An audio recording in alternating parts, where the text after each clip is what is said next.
Aujourd'hui, on va apprendre à découvrir Marjorie. C'est quoi le bonheur pour toi, ma belle Marjorie? Bienvenue au podcast de la magie du pouvoir mental.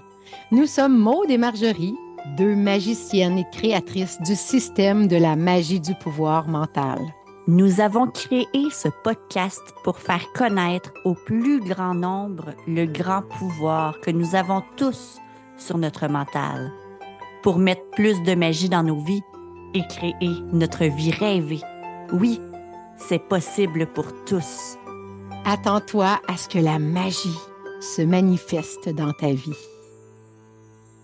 Aujourd'hui, je suis contente parce que, l'autre jour, c'est Marjorie qui m'interviewait pour connaître ma version du bonheur. Et celle de moi et Marjorie, elle est très différente, bien qu'elle se ressemble, parce qu'évidemment, on apprend beaucoup l'une de l'autre, hein. Je m'inspire beaucoup de ma sœur dans la vie, dans l'éducation de mes enfants, dans comment elle est, et elle s'inspire beaucoup de moi aussi. On est des âmes sœurs, on est vraiment collés-collés. Puis, mais on a vraiment une vie complètement différente en même temps, et c'est ça qui fait la beauté de notre relation.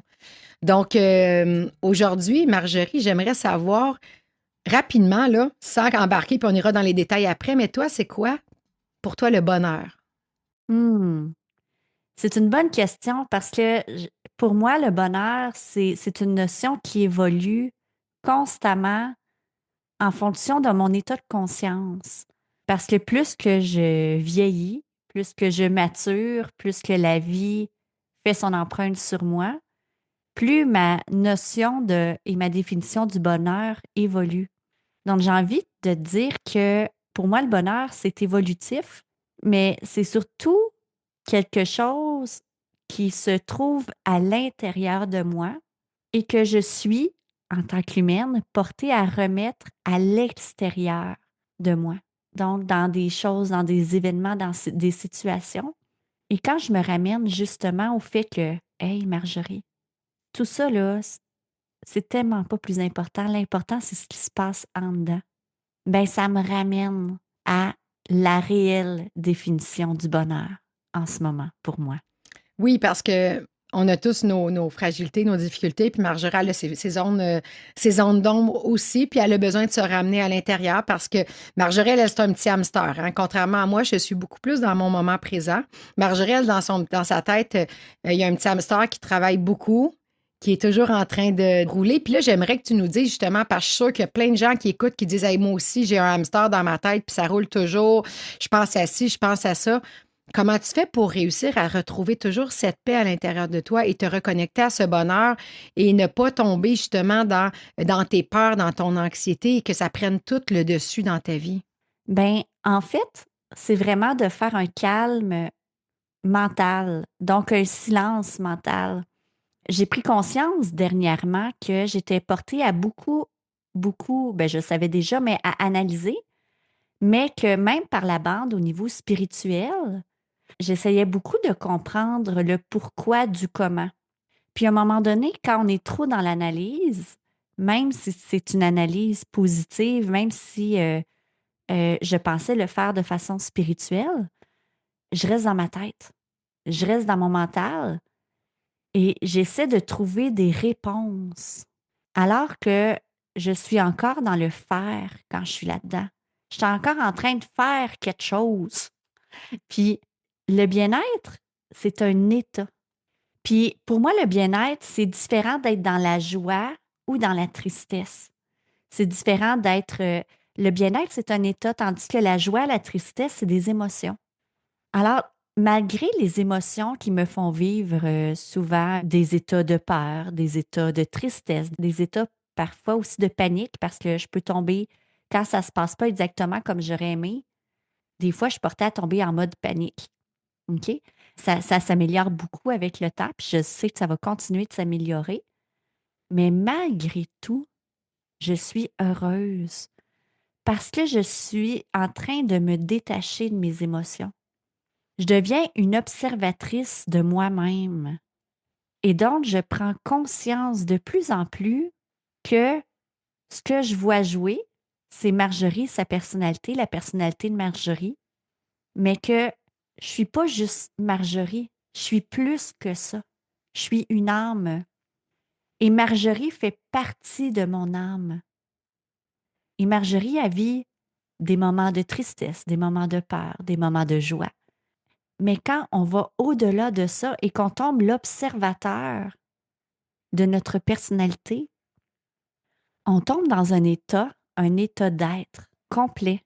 Tu observes le jeu, les rôles qu'on joue, qu'on exécute, qu'on fait, mais que c'est pas juste ça qui est nous.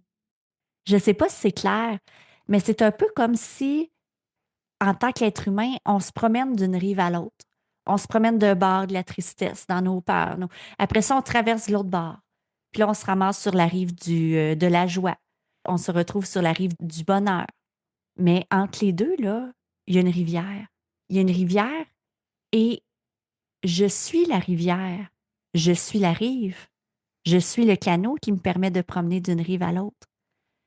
Et donc, je deviens l'observateur de la Marjorie qui joue des rôles, qui expérimente la vie à travers une gamme d'émotions, mais que je ne suis pas ces émotions-là.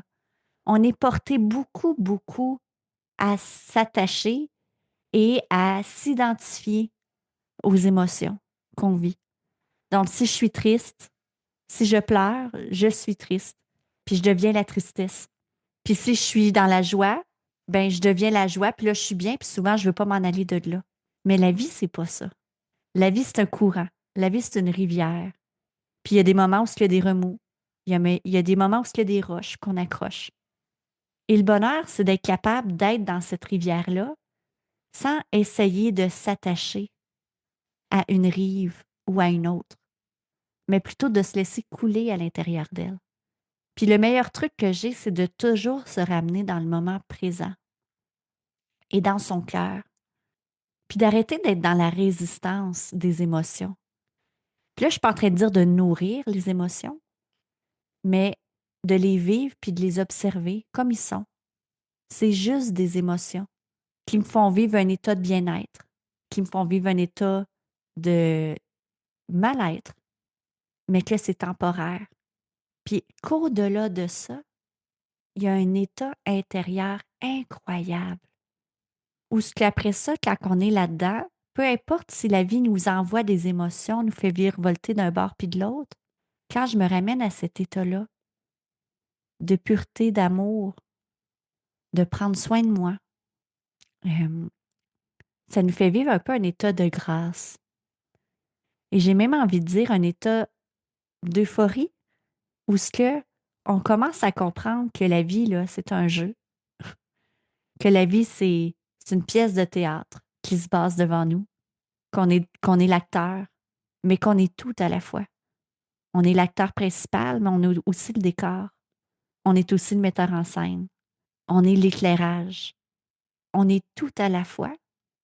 Puis c'est là qu'on retrouve un peu que dans une goutte d'eau, il y a l'océan en entier. Parce que je pense pas que la vie soit faite pour être toujours heureux. Je pense que la vie, c'est faite pour être expérimentée, que c'est fait pour vivre des expériences. Puis qu'à travers ces expériences-là, on évolue, on grandit, puis on développe un état d'être qui est beaucoup plus profond qu'une gamme d'émotions. C'est tellement beau, Marjorie, de t'écouter. Puis, tu sais, comme je disais tout à l'heure, ce qu'on dit se rejoint, mais c'est différent en même temps. Et ce que j'avais envie de te demander, tu sais, nous, on a toujours dit, bon, ma mère a toujours dit, moi, j'ai le bonheur facile. Marjorie a toujours eu le bonheur facile. Moi, il était un peu plus difficile dans ma vie. Là, je dirais que depuis quelques années, j'ai le bonheur facile et j'ai compris parce que, oui, on parle d'intérieur, mais avoir le bonheur facile, c'est aussi être capable d'apprécier toutes les petites choses de la vie. Puis ça, j'aimerais que tu en parles parce que toi, tu as toujours eu le bonheur très facile. Tu sais, quand déjà tu es comblé à l'intérieur de toi, ça en prend pas beaucoup pour te faire sourire autour. Non, puis, tu sais, tout le monde a toujours dit que j'ai tout le temps un grand sourire, mais tu sais, je me force pas à sourire, c'est plus fort que moi. Tu sais, je commence même à avoir des genres de rides de sourire parce que ça fait des années que j'ai comme ma face a imprimé son sourire. Tu sais, c'est comme, c'est Ma face naturelle, elle a son sourire imprimé dedans. Donc, j'ai tout le temps le gros smile dans le visage. Et pour revenir à ta question que tu me parlais, je pense que c'est d'apprécier les petits moments.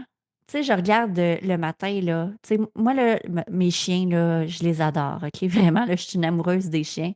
Puis juste de sentir l'odeur de l'extérieur, du froid, de la pluie sur le poil de mon chien mouillé, ça l'éveille mes sens. Puis là, je suis là, ah, ça sent donc bien bon. Puis ça me ramène aussi dans des souvenirs d'enfance. Ça, tu sais, ça fait vivre des états de réminiscence, de prendre un bon café, de le savourer. Puis en même temps, si j'ai pas ça, je suis heureuse quand même. Parce que chaque petit bonheur, je les apprécie quand je les ai, mais j'en ai pas de besoin pour être heureuse. Tout ce que j'ai, puis là, je souhaite pas le perdre, mais je pourrais ne plus l'avoir, puis ce serait correct. Parce que je vis avec ces bonheurs-là de façon détachée, pour la plupart. Parce que j'ai encore du travail à faire, parce que je suis encore humaine. Mais je vis un état de détachement par rapport à tout ce que la vie me donne. Donc, je les apprécie, je les savoure, je suis bien quand je les ai, mais en même temps, j'en ai pas de besoin pour être heureuse. Puis je pense que un des secrets pour être bien, ben c'est ça. C'est d'apprécier tous les cadeaux que la vie nous apporte, puis ceux que la vie va continuer de nous apporter, sans en avoir de besoin pour être heureux.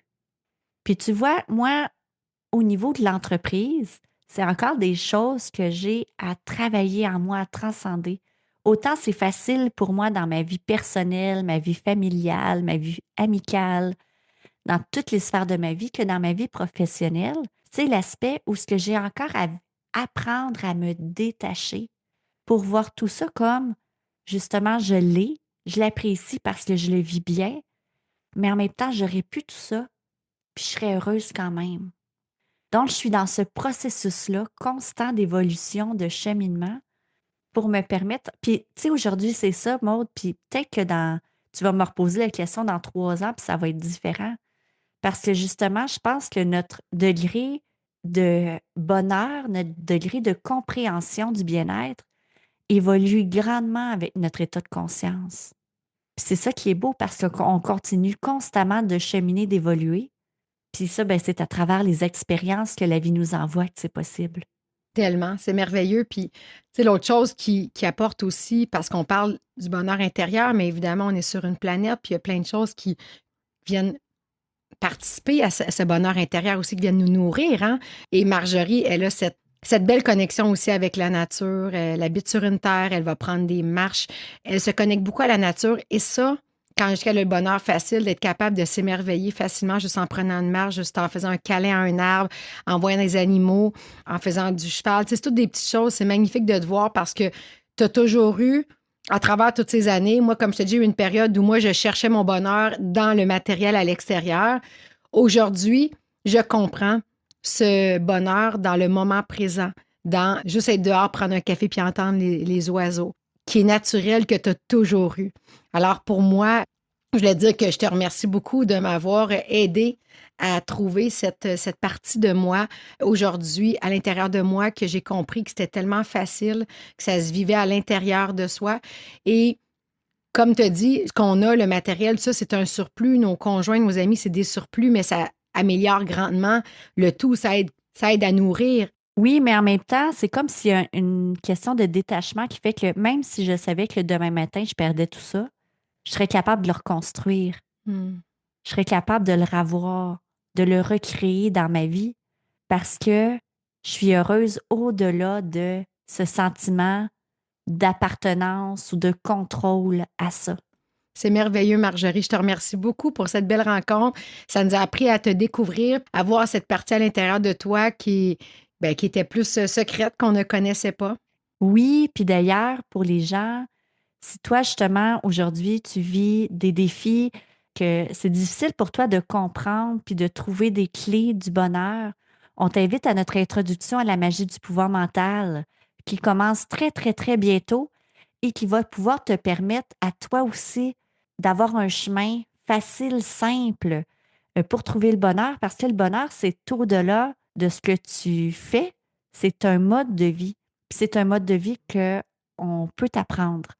Donc, on t'invite à notre introduction à la magie du pouvoir mental. Tu vas retrouver toutes les informations au www.maudeetmarjorie.com. Merci beaucoup d'avoir été avec nous et merci beaucoup, Marjorie, de t'être ouverte à nous aujourd'hui. Ah, ça fait plaisir. Puis on se retrouve pour le prochain épisode. On vous aime tout le monde. Bye. Bye.